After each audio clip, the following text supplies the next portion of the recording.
journal.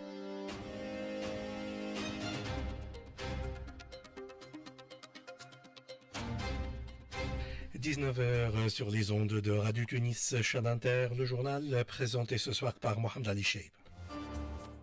Au sommaire de cette édition, Kais Saïd préside une cérémonie à l'occasion de la célébration du 69e anniversaire de la création de l'armée nationale. Il annonce que de nouveaux textes juridiques sont en préparation pour développer les capacités de nos forces armées. La radio nationale perd l'une de ses voix emblématiques. Le journaliste Walid Etlili a tiré sa révérence aujourd'hui. Il bénéficiait de l'estime de ses collègues et d'un large public.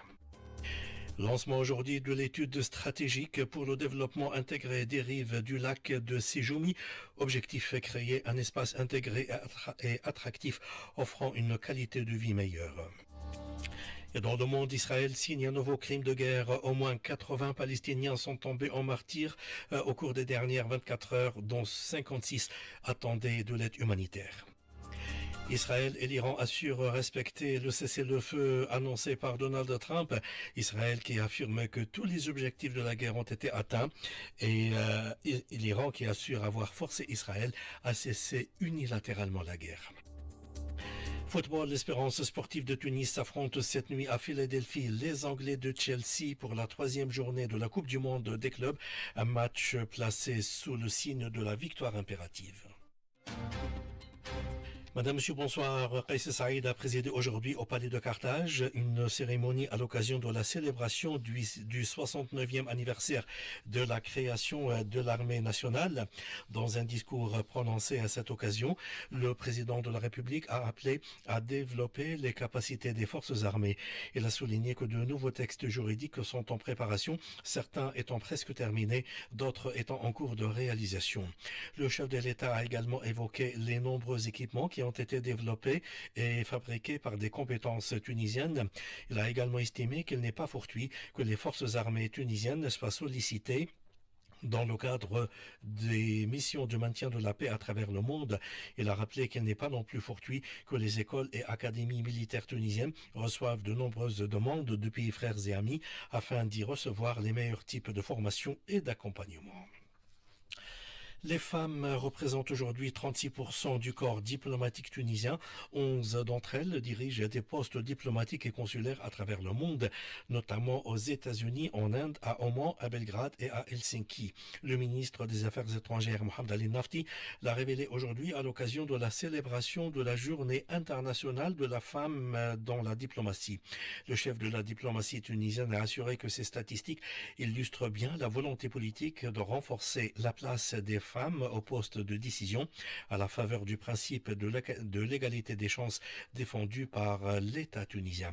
Mohamed Ali Nafti, ministre des Affaires étrangères, au micro de Zainab Fès. Aujourd'hui, 30% des postes toutes catégories confondues sont occupés par des femmes diplomates.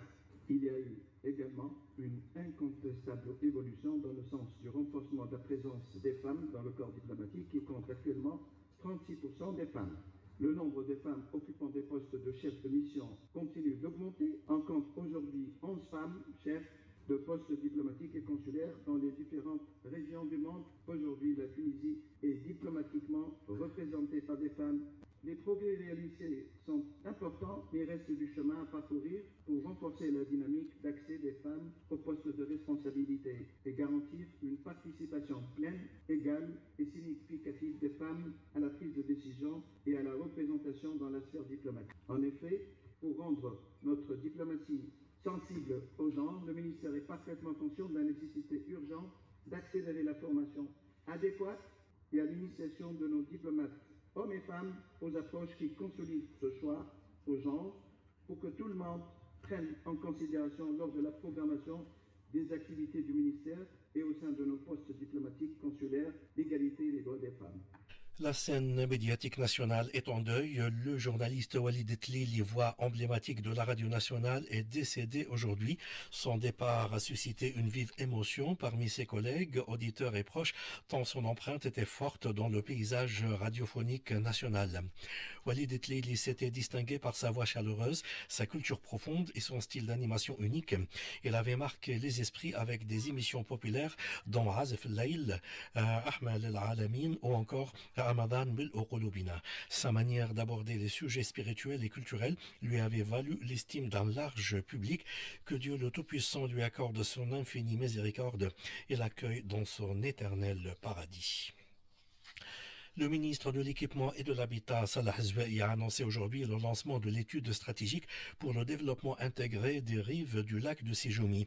Cette étude s'étalera sur 24 mois. Le ministre a souligné que la zone humide de Séjoumi représente une partie importante de la banlieue ouest du Grand Tunis. Elle couvre une superficie de quelques 3000 hectares. Elle est adjacente à plusieurs quartiers résidentiels, abritant près de 600 000 habitants. De plus, elle est classée parmi les sites relevant de la Convention de Ramsar en tant que zone humide d'importance internationale. Zouei a signalé que l'État vise à aménager un plan d'eau au cœur de ce tissu urbain afin de créer un espace intégré et attractif offrant une qualité de vie améliorée avec des infrastructures de détente et de bien-être pour une vie meilleure. La réalisation du projet de développement intégré des rives du lac de Séjoumi nécessitera des financements estimés à près de 400 millions de dinars. Le document préliminaire du plan quinquennal de développement 2026-2030 sera prêt avant la fin de 2025. Il sera examiné par les deux chambres législatives au début de l'année prochaine, en l'absence d'un délai constitutionnel. Le secrétaire général du ministère de l'économie et de la planification, Fawzi Rahab, a précisé que le plan de développement 2026-2030 a été achevé dans sa phase locale, tandis que le volet régional devrait être finalisé d'ici un mois. Dans une interview à l'agence TAP, il a rappelé que le plan en question est basé sur un processus ascendant, accordant aux conseils locaux et régionaux un rôle important dans la proposition des projets de développement. Il a souligné que les ministères ne proposeront plus de projets au niveau local, comme c'était le cas auparavant. C'est la ruée générale sur les centres de collecte de céréales et l'intensification des opérations d'évacuation des quantités collectées vers les centres de stockage à une période où la campagne des moissons bat tout son plein. Les détails avec notre correspondant dans la région du Nord-Ouest, Jamel Tibi.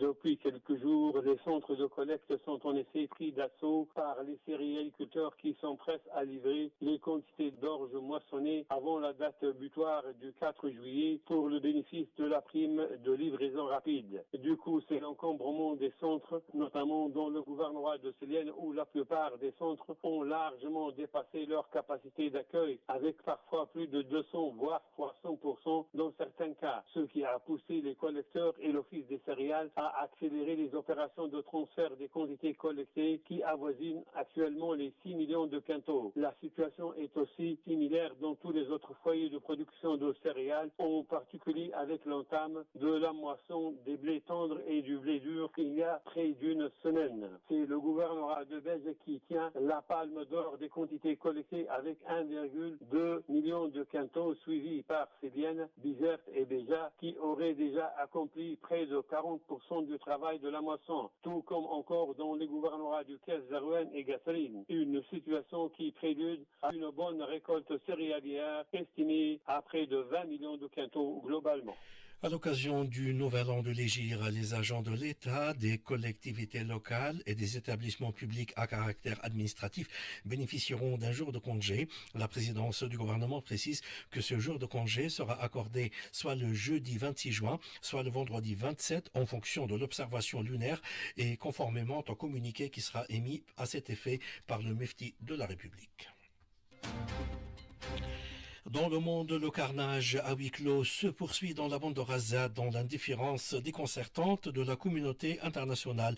Au moins 80 Palestiniens sont tombés en martyrs au cours des dernières 24 heures lors de bombardements israéliens sur plusieurs secteurs de l'enclave affamée.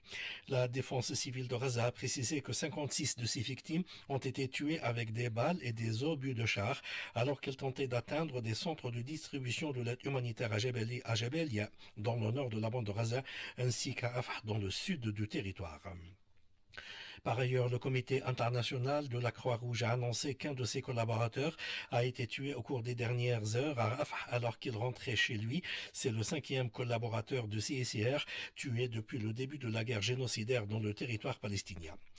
Alors que les frappes meurtrières contre des centres de distribution d'aide humanitaire s'accumulent à Gaza, les Nations Unies ont appelé aujourd'hui Israël à cesser de tirer sur les personnes qui tentent d'obtenir de la nourriture dans la bande de Gaza. Le Bureau des droits de l'homme de l'ONU a déploré que les personnes désespérées et affamées de Gaza continuent d'être confrontées au choix inhumain de mourir de faim ou de risquer d'être tuées en essayant d'obtenir de la nourriture. Il a souligné que l'utilisation de la nourriture à des fins militaires faites à l'encontre des civils constitue un crime de guerre. Un fragile cessez-le-feu est entré en vigueur aujourd'hui entre l'Iran et Israël après 12 jours de guerre. Donald Trump a affirmé que le cessez-le-feu était désormais en vigueur après avoir accusé les deux pays, principalement Israël, de l'avoir violé. Israël qui s'est empressé d'annoncer avoir accepté la proposition américaine de cessez-le-feu, il a indiqué s'être retenu de frapper davantage l'Iran aujourd'hui. Il a également affirmé que tous les objectifs de la guerre ont été atteints. De son côté, l'Iran a crié victoire. Il a affirmé avoir forcé Israël à cesser unilatéralement la guerre. Le président iranien a assuré que Téhéran respecterait le cessez-le-feu avec Israël à condition que Tel Aviv en respecte également les termes. Il a prévenu que son pays restait en état d'alerte et qu'il riposterait à toute violation de la trêve.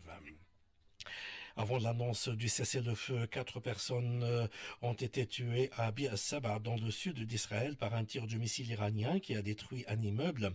Dans le nord de l'Iran, une frappe israélienne a fait 9 morts et détruit 4 immeubles. Un scientifique lié au nucléaire iranien a été tué dans ces frappes. Cependant, des médias iraniens ont signalé cet après-midi des explosions dans le nord de l'Iran dont l'origine n'est toujours pas claire. L'Iran a affirmé que la guerre a fait au moins 610 morts et plus de 4700 blessés en Iran, alors qu'Israël affirme que les tirs iraniens sur Israël ont fait 28 morts. Par ailleurs, le président américain Donald Trump a assuré qu'il ne veut pas d'un changement de régime en Iran qui créerait le chaos. S'exprimant à bord de l'avion présidentiel Air Force One, il a déclaré qu'il aimerait que tout se calme le plus rapidement possible. En sport football, l'Espérance sportive de Tunis, dans la cour des grands, elle affronte cette nuit à Philadelphie les Anglais de Chelsea pour la 3e journée de la Coupe du Monde des clubs groupe D. Avec une défaite et une victoire, les Sanyors n'ont plus d'autre choix que la victoire pour poursuivre leur aventure.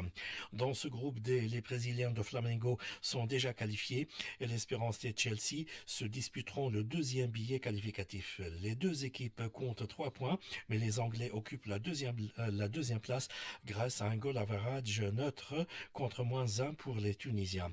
Un nul ou une défaite et l'aventure s'arrête pour l'Espérance qui doit gagner pour continuer à rêver. L'Espérance devra composer sans son maître à jouer, Youssef Leblaili, suspendu pour accumulation de cartons jaunes. Coup d'envoi de la rencontre à 21h locale au stade de Philadelphie aux États-Unis. Il sera 2h du matin en Tunisie dans la nuit de mardi à mercredi. Bonne chance à l'Espérance de Tunis. Voilà, c'est la fin de ce journal, mais avant de vous quitter, un rappel de ses principaux titres. Qais Saïd préside une cérémonie à l'occasion de la célébration du 69e anniversaire de la création de l'armée nationale. Il annonce que de nouveaux textes juridiques sont en préparation pour développer les capacités des forces armées. La radio nationale perd l'une de ses voix emblématiques. Le journaliste Walid Etlili a tiré ses révérences aujourd'hui. Il bénéficiait de l'estime de ses collègues et d'un large public. Lancement aujourd'hui de l'étude stratégique pour le développement intégré des rives du lac de Séjoumi. Objectif, créer un espace intégré et attractif offrant une qualité de vie meilleure. Dans le monde, Israël signe un nouveau crime de guerre. Au moins 80 Palestiniens sont tombés en martyrs aujourd'hui, dont 56 attendaient de l'aide humanitaire. Et Israël et l'Iran assurent respecter le cessez-le-feu annoncé par Donald Trump. Israël qui affirme que tous les objectifs de la guerre ont été atteints, alors que l'Iran assure avoir forcé Israël à cesser unilatéralement la guerre. Voilà, c'est la fin de ce journal. Merci d'avoir été des nôtres et bonne soirée à l'écoute d'RTCI.